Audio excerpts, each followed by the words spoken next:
Good morning. First, let me say that I am honored and humbled to be here in this moment. I'm almost kind of speechless. This is a very surreal moment for me, but I'm so very thankful. I'm thankful for you. I'm thankful for your teachings, your words, your fearlessness, your contributions to our culture.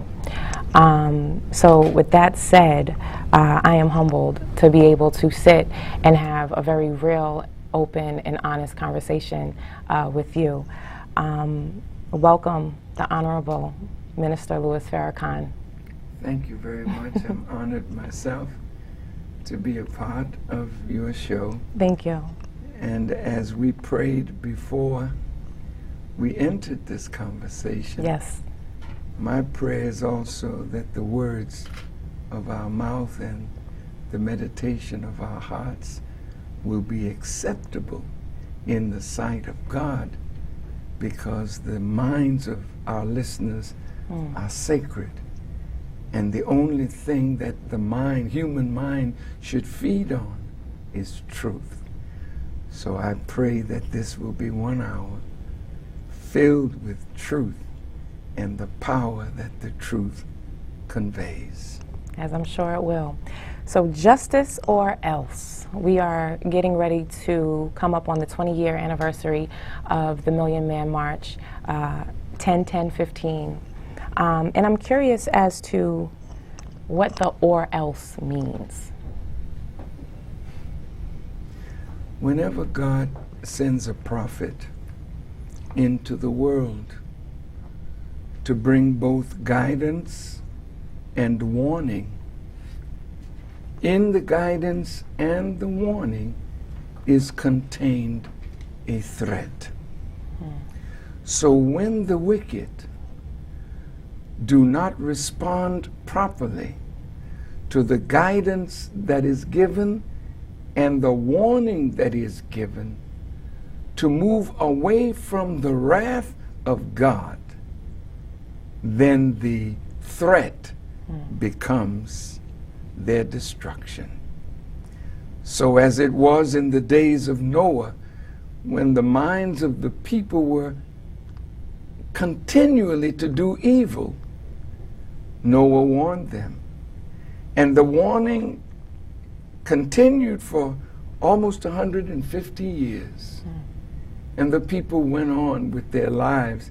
And as both the Bible and especially the Bible and the Quran says, they were drinking, they were partying, they were giving in marriage.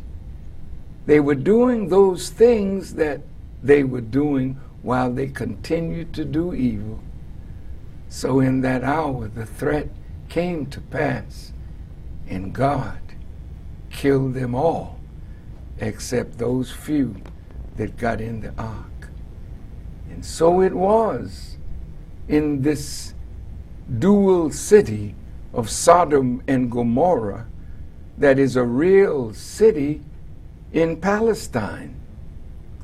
And the people were engaged in an action that is considered an abomination. And God sent Lot through Abraham to warn them that their behavior was unacceptable to God. And they were offered a chance to change, and they did not. So 2 angels entered Sodom. They were guests in the house of the prophet Lot. And the wicked came to the house of Lot seeking to have sex with the angels who were men. And Lot offered them his 2 daughters, and they didn't want the daughters, they wanted the men. And so death came. The cities were overturned. Everyone was killed except Lot and his family, his 2 daughters, and his wife was of those ordained to be left behind. Those things are put in the Bible and Quran as signs and warnings, because in the Bible it says, as it was in the days of Noah, as it was in the days of Lot in Sodom and Gomorrah, so shall it be at the coming of the Son of Man. So yes, what good is it to say justice and there's no threat? We don't have time to play with the principle of justice. Justice is a principle of fair dealing. We have never been dealt fairly since our fathers set the soles of their feet in the Western Hemisphere. Neither have our indigenous brothers and sisters called Native Americans. They haven't been dealt with fairly. Neither have the Mexicans and so many others. So justice is what we want. And we're not playing with the government of the United States of America. We are demanding what God demands of us. And there definitely is an or else from us, but the biggest or else comes from God Himself. You speak of justice. Clearly, we don't know what that is as long as we've been here. What does that look like? What does that feel like? Is that even obtainable? You know, that's a great question. I have a lot. There's a lot going on in my mind, Minister. It's all right. The Honorable Elijah Muhammad said, justice is a principle of fair dealing. Justice is the law that distinguishes between right and wrong. But he also said, justice is a weapon that God will use in the day of judgment. He said, if justice were in the world, there would not need to be a judgment. But since the world is run by a satanic mind, and justice is not the order of the day, justice is denied.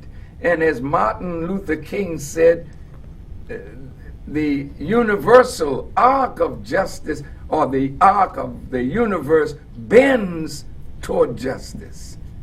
So even if I can't get justice in the courts of America, which are run by white supremacists, that is not the court that ultimately has justice in its grip. So Thomas Jefferson said, I tremble for my country when I reflect that God is just and His justice cannot sleep forever. So what is it? It's what you sow. You have to reap it. That law is at work every single day of our lives. If the courts don't do their job, the law of justice contained in the universe will do that job. No man or woman can escape the consequences of their actions. So in the Quran, there's a section that says every deed has its consequence. And this is the day when the God of justice will give to every man, every woman, every nation what that nation has earned. And so the Quran says you will see every nation bowing down before its book. Everything is written. And the evil of America, a great evil that America has done to the indigenous people, a great evil America has done to the blacks who didn't come here on the Nina, the Pinta, or the Santa Maria, but the transatlantic slave trade is a crime that they have not paid for yet, but this is reaping time. I'm happy to announce to the enemies of justice, your time has come, and you will not escape the wrath of God. And the sad thing is, when Thomas Jefferson said he trembles, he was in present time trembling for his people in a future time. Nobody escapes. So the children of Jefferson today that have lived deliciously based upon what he did, and the evil of what he did, and the justice that he didn't do, but he knew one day they would have to pay. And I am here to warn America, this is that time, and you will pay justice or else. And since you didn't do justice, the or else is now present in America and in the world. This world's time is up. Do you think white people can help aid in the fight for justice, our generation, the younger people, in a very compassionate and genuine way, and not out of a sense of guilt? This generation speaking. Well, let's deal with the principle of justice. The scripture says,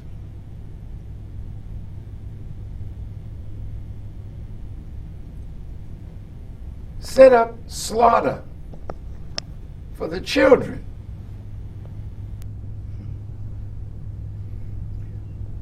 Even to the third and fourth generation of them that hate me. You can't get away just because you're white and young from the evil of your parents, unless you are willing to do what you made O.J. Simpson do. He won in the court. The court said he was not guilty.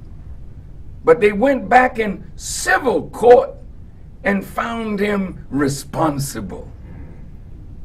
Young white people, you didn't do this, but you're in a place of benefit now because of what your fathers did. I like that movie, The Godfather, because in the end, when Michael was in church at the christening of his sister's child, the priest asked him, Michael, do you believe in God? He said yes. And then, Michael, do you renounce Satan and all his works, boy? And Michael said, I do, but at the same time, he was killing all the members of the 5 families.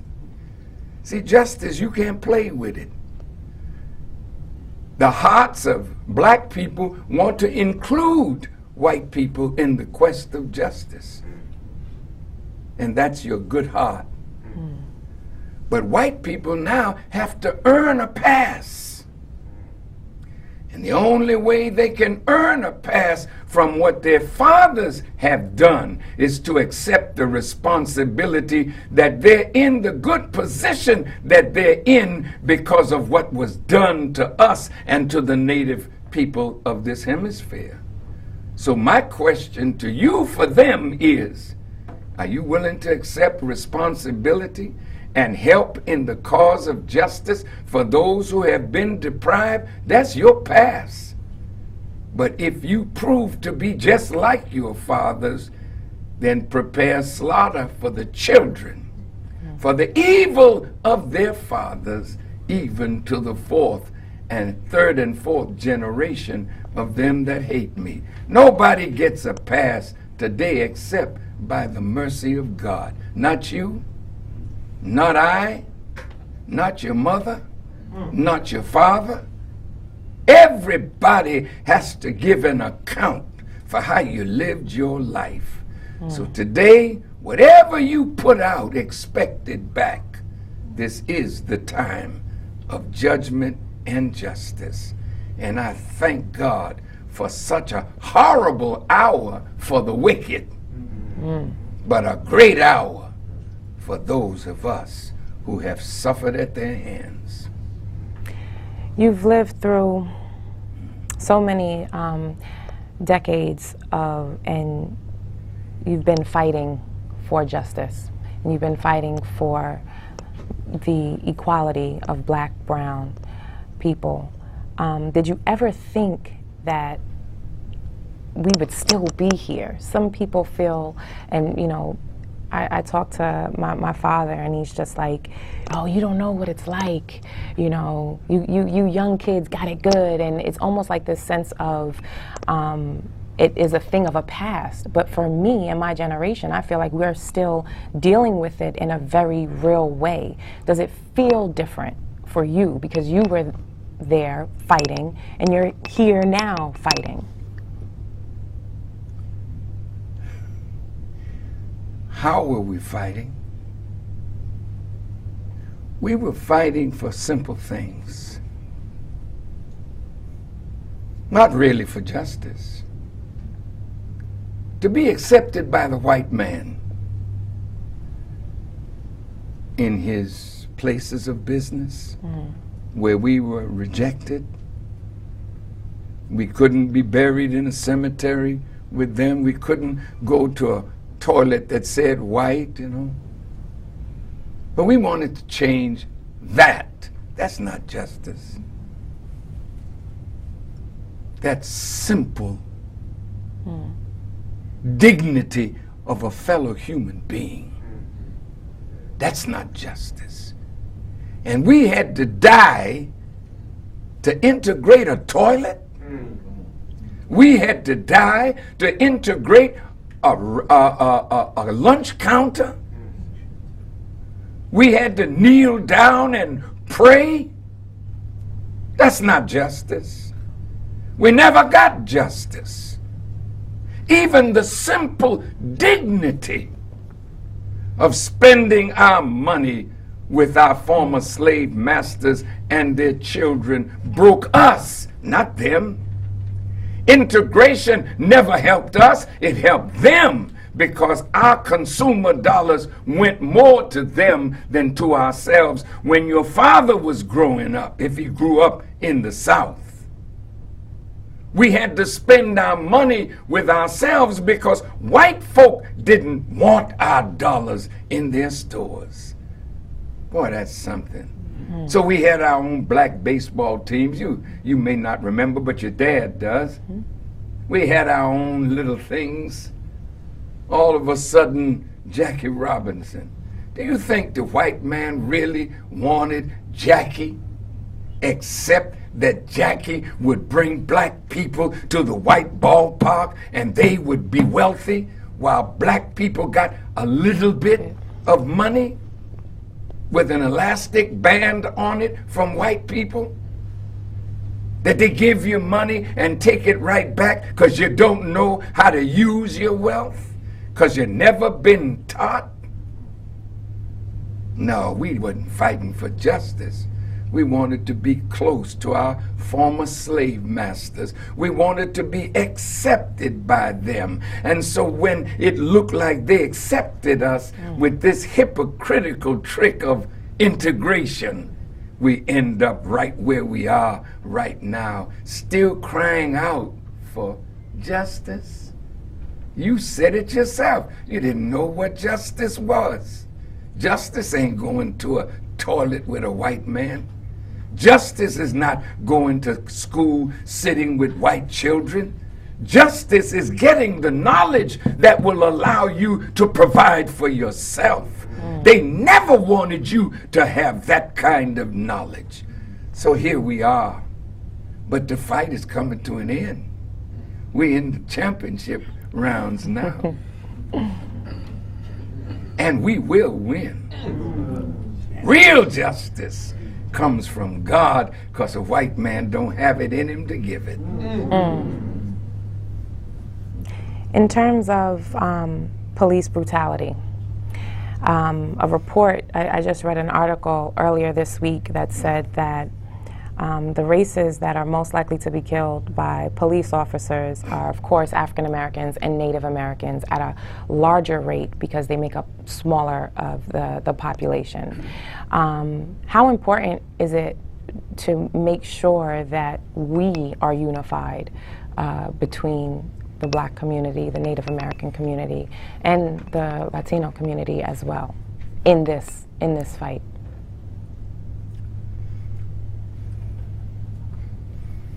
The Honorable Elijah Muhammad said,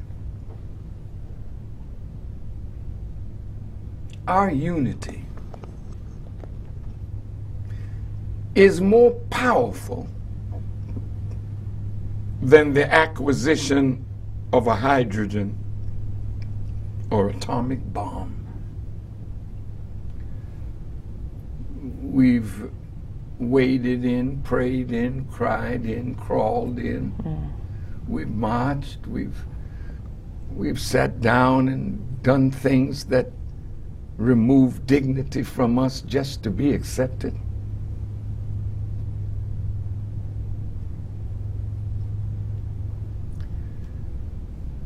We've never tried unity. And even though we talk unity, we don't know what that is. But the enemy does. Because every time we try to unite, he comes in between it to keep us weak so that we can't get the things that we should get that God has asked for us. Freedom, justice, equality. We could get it overnight if we were united. So that's our fight. Our fight today is to unify the black man first. Because you can't get unity with the brown if you're not unified among yourself. You can't get unity with the red if you're not unified among yourself. Charity starts with self and home. Then it spreads abroad. So yes, we want unity with the brown. We want unity with the red. We want unity with those who struggle like we struggle. But the first unity is with self. So Jesus said this, I give you a commandment this day. Moses gave 10. Jesus gave 2. But the 2 commandments that Jesus gave were more powerful than the 10 that Moses gave. So the scripture says, Jesus said, love God with all your heart, soul, mind, and strength. Let's stop there for a minute. See, if I love God, man, he's worthy to be loved. He's not worthy to be loved with something of myself, because myself is what he gave me. I owe him all. So don't ask me to pledge allegiance to a flag that hasn't done nothing for me. I give my allegiance to God, who gave me life, who gave me my gift, who gave me eyes to see and ears to hear and a tongue to speak and hands to form what comes as a vision in my mind. Who gives gifts better than God? So I have nothing for a flag that does nothing for me. I owe it all to God. And the second commandment, he said, is like unto the first. Love your neighbor as who? Yourself. one guy was listening to Jesus, and he thought he would be smart, and he asked Jesus a question. Well, who is my neighbor? That's a good question. Because now we're defining who is the neighbor that we should love as ourselves. That's a big thing. Black folk don't know who to love. And you don't know who to love if you don't first love God and then love yourself. How can you love what you don't know? You don't know yourself. And the enemy made sure that we would never know the reality of who we are. Yeah. So Jesus said, well, he didn't answer the man directly. He gave him a parable. A man went down from Jerusalem to Jericho, and on the way he fell among thieves, who hit him in his head and robbed him of his raiment and left him half dead in the road. A priest walked by. Surely we should love the priest, but he walked by on the other side. Then a Levite came, and a Levite looked at the poor man laying there and did nothing.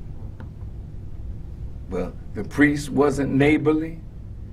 The Levite wasn't neighborly. But then along came the Good Samaritan, who saw the man laying in the road, poured oil in his wound, bound up his wound, took him to an innkeeper and said, "Innkeeper, I'm giving you 2 pence. If it's more than what I've given you on my return, I'll take care of the bill." Which one of these did the neighborly thing? See, the church has not been our friend. That's why Pope Francis is down in South America. He's back in Rome now. But he asked Ecuador, Bolivia, Uruguay, would you forgive the church? Forgive the church? I thought the church represented Jesus. Did Jesus do anything wrong to the people of Bolivia, to the people of Uruguay, to the people of Ecuador?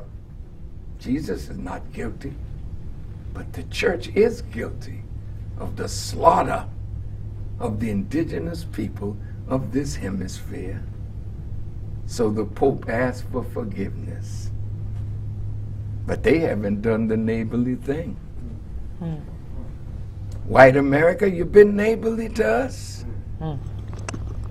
Man, if the church has failed, and it really has failed now.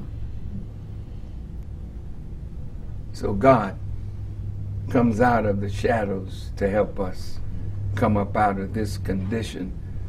So I'm in love with God. He has no equal, no partner. And I ain't sharing my love for God with an enemy that don't deserve my love. It's my people who've been victimized that deserve my love and deserve the love of God. And it is out of that love that I've worked for 60 years. And I'm not tired. And I know I'll be the winner in the end, living or dead. Yeah, I guess I answered that question. You did. You speak in terms of unifying within us first. I'm curious as to how much does financial wealth contribute to that unifying, and your thoughts on sovereignty, if that is something that will also gain us unity within our culture first as well. Wealth, of course, can help. But that was the problem with the children of Israel under Pharaoh. they were so enamored by the wealth of Pharaoh, they didn't want to hear God calling them out of Egypt, because he wanted to give them a land so that they could have an independent, sovereign existence under the guidance of God. So, man, they were so fascinated by the wealth of Pharaoh, Moses had to pray to God to destroy the wealth of Pharaoh so that the children of Israel wouldn't be dazzled by Pharaoh's wealth and finally accept God's command to come out of her, so that God may make them into the greatest nation that had ever existed. So it is today.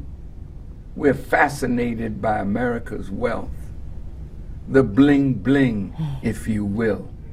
So many of us think that when we sing a song calling our women female dogs and referring to them as prostitutes and talking about our bust a cap in you and all this vile filth, and the white man gives us money for saying that. You can't talk about them like that, but you can talk about your own like that. That's what makes me sick when I hear you sick Negroes talking about how terrible it is to hate. How terrible it is. We shouldn't hate. Well, if it's so bad that we shouldn't hate, somebody should come in the black community and teach us how to love ourselves and love one another. Then we wouldn't be going to the hospital and to the morgue every weekend and only find a spirit to march when the same killer who has killed us ever since we've been here kills us again. Then we'll march. We should have been marching to stop the violence that we commit against ourselves.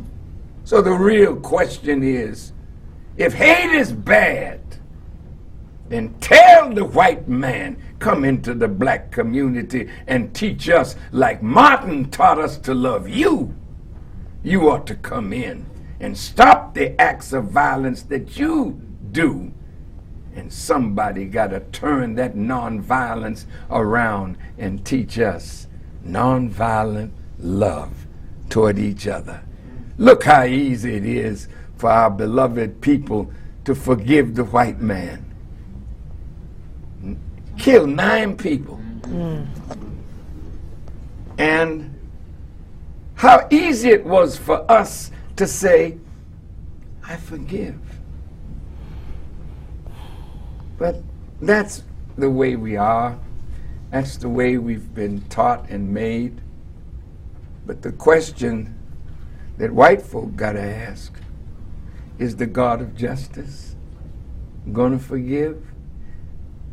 Right now, somebody's on the television over the 2 little white boys that was sailing and got lost. And they've raised $130,000, I think, to help find those 2 young boys. But Mr. What's that boy name? The white boy that killed 9 of us in Charleston. Oh, Dylan. Yeah, Dylan Roof. Roof. They've raised over $4 million for him to make sure he gets a fair trial. Stop it. No, you don't want a fair trial. You raised $4 million so he could get off. Right. Like the rest of your brothers do when they kill us. I'm sorry. Your time has come. Your court system is collapsing. We can't find justice in you. So the God of justice is on scene today. And he threatens you with absolute death. He threatens you to take your country from you.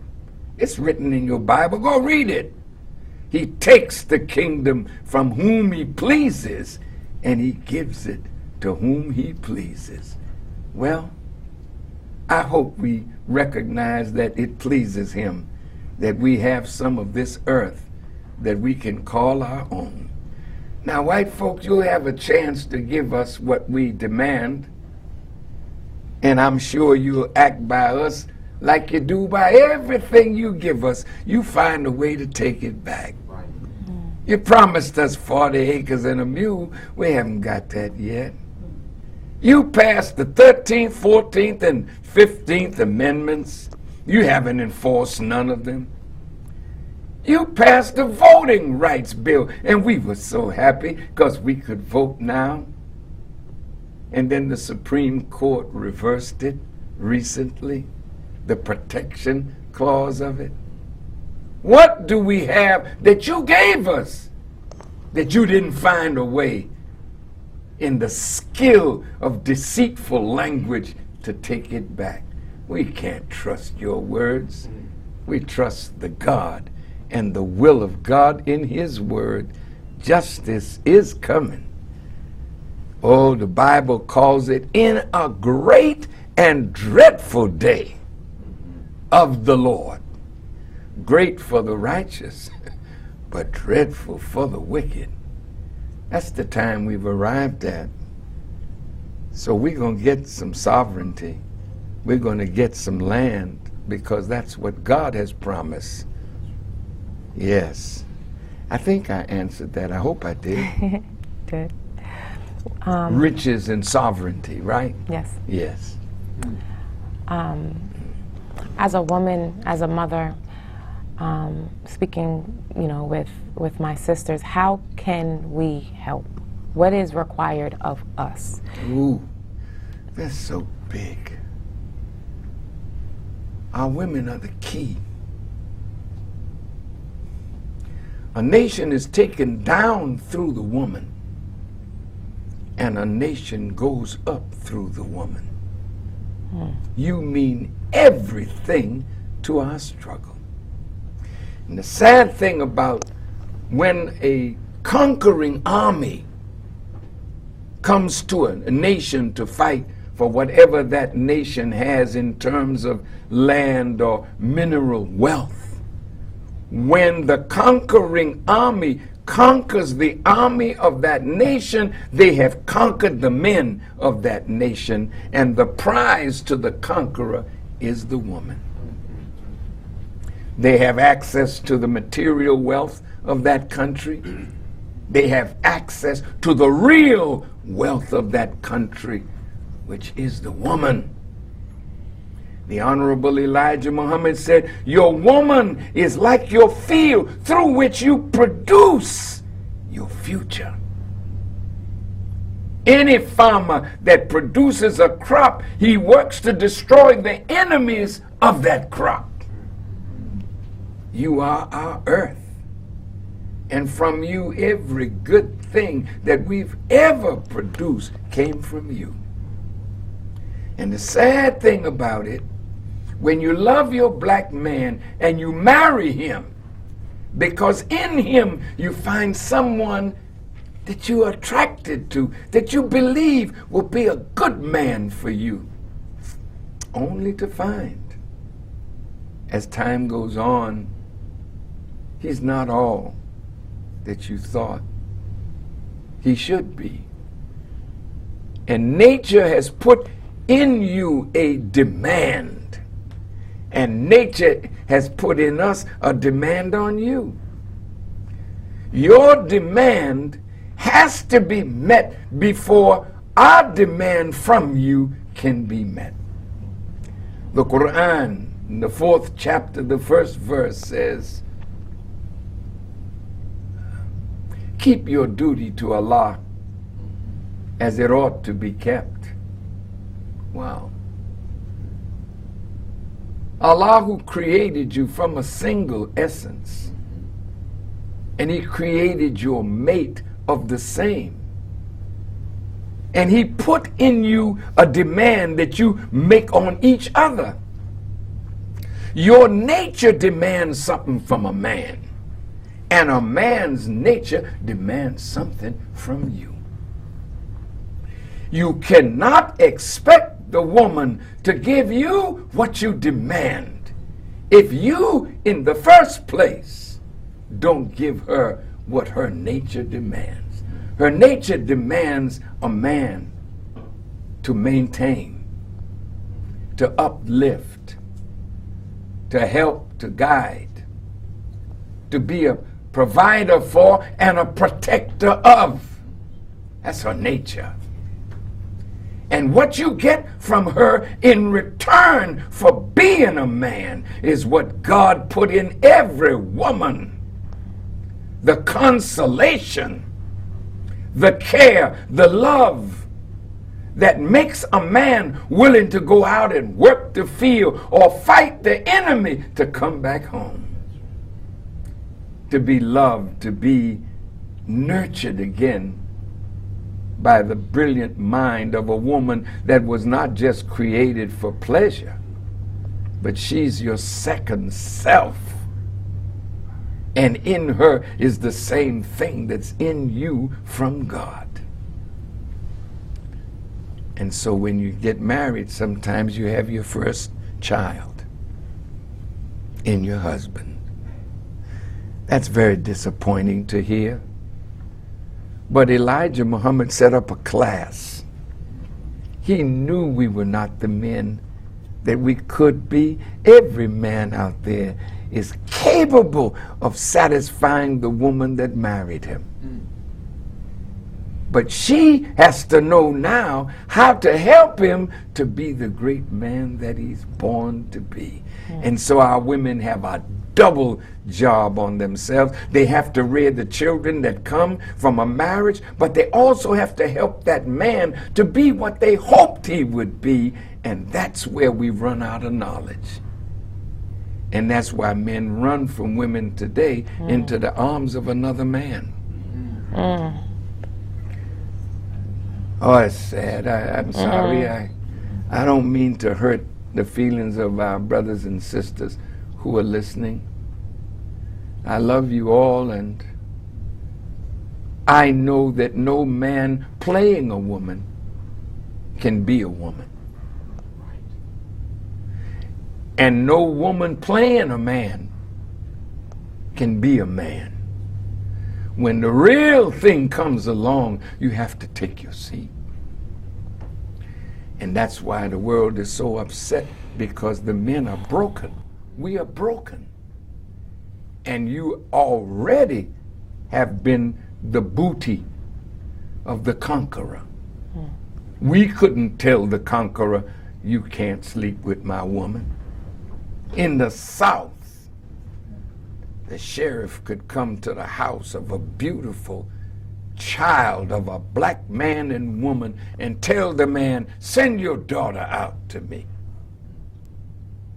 And he would take that young girl and do with her what he pleased and send her back like a piece of garbage. And we suffered that kind of thing. And what do you think that did to a woman? That man was so weak that the white man could come and demand his daughter. And then today, some of us are so doggone weak and wicked, we'll sleep with our daughters. You can't even bring a beautiful girl into the world. And as a woman, it's your duty to protect your child. Not let any man, even if it's your father or the father, and I've seen fathers, boy, sleep with their daughters, make them pregnant, and the woman knows that this is going on, and she don't have the courage to stand up for the life of her child. This is what we confront all the time. That's why we need to be separated from this enemy, so that the disease of having been a slave can be healed. Yeah. We need to be quarantined for a while to let God work on us. As long as you're with the enemy, you're going to continue to be the type of human being that he made you, because he made you into himself. Come out of her, my people, the scripture says. And even Dr. King in the last year of his life said, I can see why separation is necessary for a time. Come up with the measles, the mumps, you can't just walk around. They put a sign on your door in the old days, you're quarantined so your health can be restored. Elijah Muhammad said it's better to teach separation than to teach prayer. There's nothing more powerful than prayer, but praying in the house of the enemy and living the life of the enemy, you still victimized as a praying slave, a praying freak.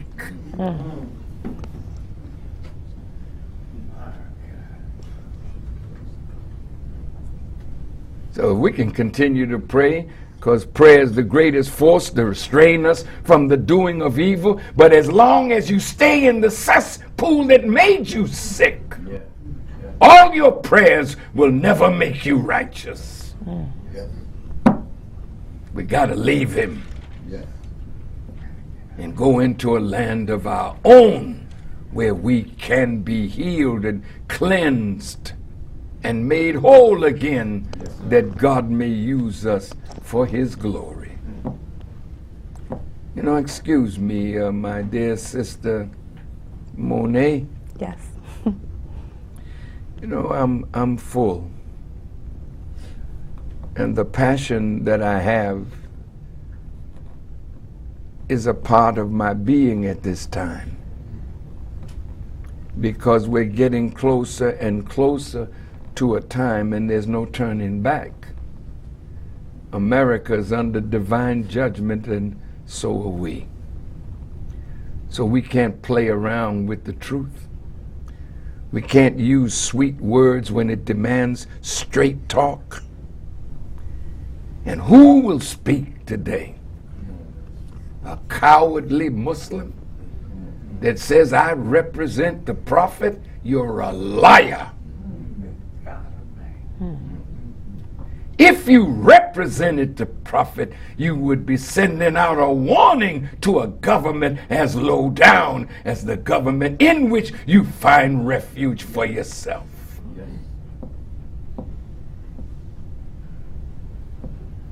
Cowardly Christians go along to get along.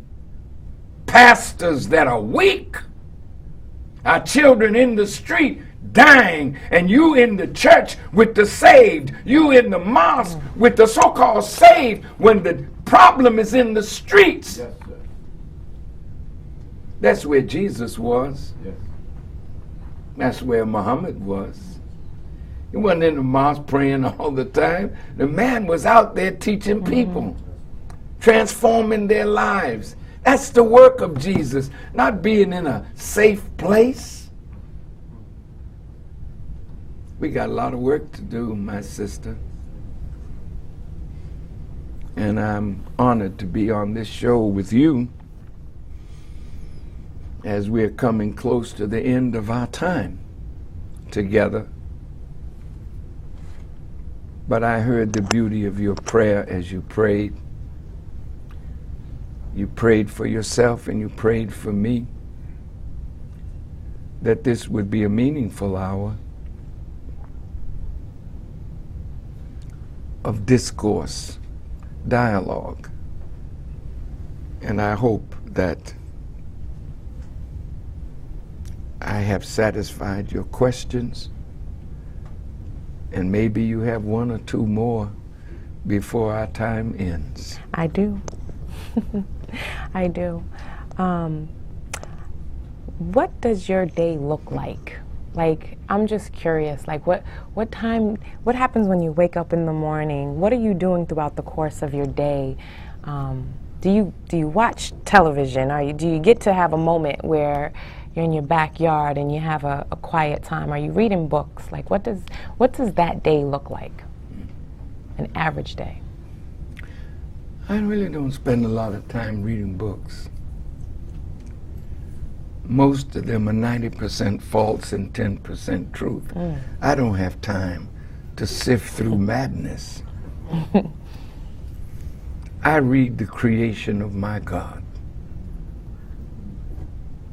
The Quran says in everything that Allah created, in it, there's a lesson for man if man would be mindful. You're in a book where nothing in it is false. Why should I waste time with your trying to be wise? If God is my teacher, let me feed from the truth. I feed from the words of God. I feed from the creation of God. So when I get up and say my prayers, I read the Quran or read the Bible, I go out and thank God for being able to live on a farm. And I ride in a little buggy and I look at the roses, and when I see they're about to bud, I stop and look at what God created. I don't hear sirens. I don't look at these concrete jungles. I want to feed on God. That's where my peace comes from. I'm not saying I'm a holy man or nothing like that.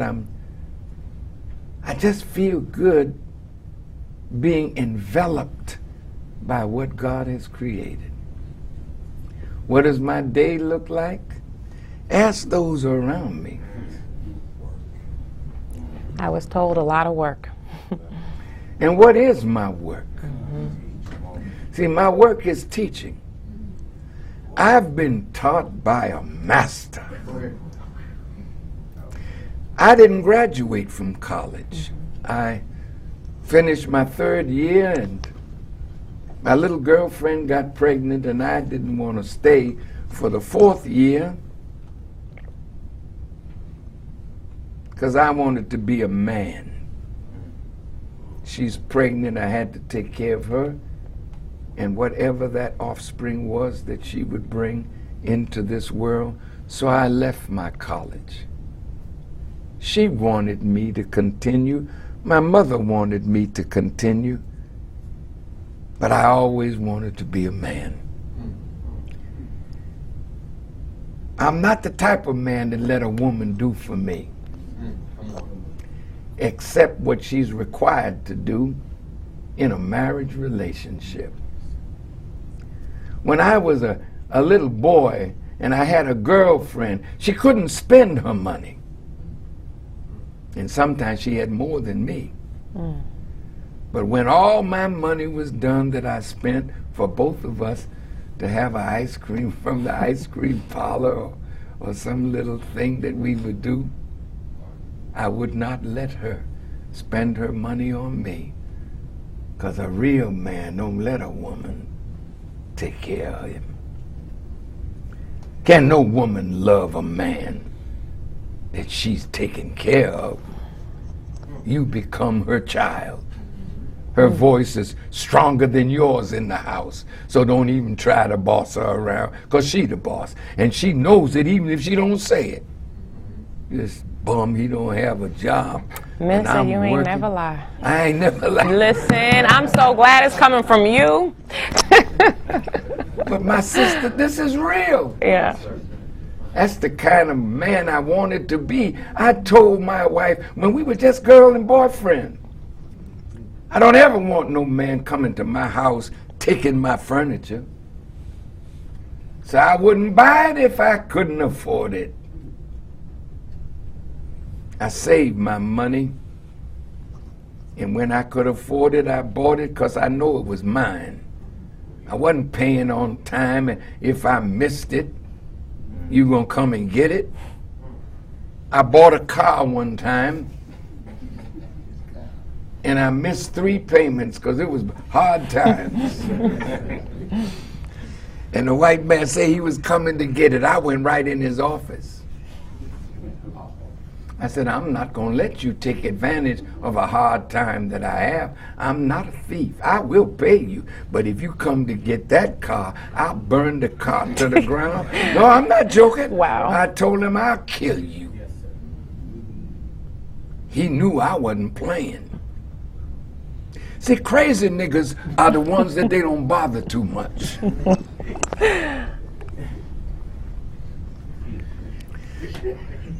What? Well. and Kenny Gamble, Lukeman, asked me, his school was having, you know, what do you call it, class reunion, and he wanted to bring me there to speak, and he gave me $5,000 for the speech. And I went right to that man that I owed. I said, here's your money. You know, God favors you when you're willing to die for something. That's right. Yes, sir. I bought a gun. My teacher didn't teach me this. But in the day when my teacher was gone, I came a little crazy, you know. And I bought a gun for my wife, and I bought a gun for me. We lived in a neighborhood that was kind of like when you get a place and you don't really understand your surroundings. They didn't want no black folk in there, but there was one or two hanging around. So they came and threw bottle in my window, and my little granddaughter was sleeping on the floor. I got my pistol, and I went looking for him. And then I decided to go right to the police station. See, there's something about this man Elijah, that when you know him, he takes fear out of you. When you know yourself and you know God, you're not a weak, spineless, punctified man. So I went in the police station and asked for the chief, whoever was the head of that. I said, sir, I went out a few days ago and I bought 2 guns, one for my wife and one for me. I said, now you all know how to make examples of little black children that are doing something wrong, but you don't know how to do that for your own, but I do. So the next little white boy that comes throwing something in my window, I'm gonna put a bullet in his you-know-what. They said, Farrakhan, if you do it, we'll come after you. I said, you'll just have to do that. I ain't never seen them white people. Ain't nobody ever throw no more stuff in my window. There comes a time in your life when you can't take no more. That's the time you decide it's either life or death, but tyranny has to cease. That's the time we're living in now. No more Trayvon Martin. No more Tamir Rice, no more Eric Garner, because that's always going to be until we decide. Yes. That must end. And when you decide that it will end, it will end, because then you're ready to pay whatever the price is to bring it to an end. May God bless us. You got one more question? Oh, that's it. It's time. It's time. Well, I thank you, my dear sister. Thank you. Thank you for your spirit, for the beauty of your heart and your questions. And to your audience, I thank you for listening. And I pray that the passion out of which I speak did not frighten you, but strengthened you. Justice is come now. So our exercise of demanding something from the government is just giving them a last chance to do what's right. But after we make that demand, death will be on the horizon for the wicked. Thank you for listening. I greet you in peace. Assalamu alaikum. Alaikum salam.